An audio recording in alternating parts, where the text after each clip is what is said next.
Il Codice Rosa nasce a Grosseto, in questa provincia della Toscana, nel 2009 e si sviluppa perché c'era veramente una forte discrepanza tra i dati dei nostri ospedali, dell'ASL, io sono una medico, e quelli della Procura e quelli del centro antiviolenza, che seguivano molte più donne vittime di violenza di quanto avessimo noi come percezione. Quindi diciamo il Codice Rosa è stata una rivoluzione culturale nella sanità che ha deciso di aprire gli occhi come Stato e vedere quello che accade anche in pronto soccorso, il posto non adeguato. Ecco perché il Codice Rosa non è il rosa colore, ma è il simbolo di una rosa bianca.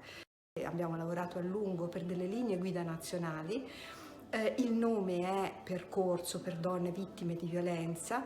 Ci sono delle linee guida uscite nella Gazzetta Ufficiale del 2018 per cui tutti i pronti soccorsi, tutte le aziende sanitarie devono applicare queste linee guida e servono per evidenziare in un punto sicuramente il meno adeguato, ma quello dove prima o poi passano donne, bambine, bambini e vittime dei crimini di odio passano.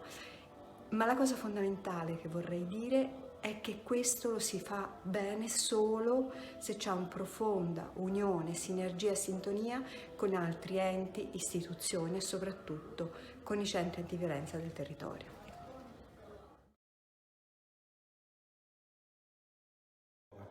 Questa è stata la domanda che come esperta nella commissione d'inchiesta del Senato sul femminicidio abbiamo indagato insieme a un gruppo di colleghe.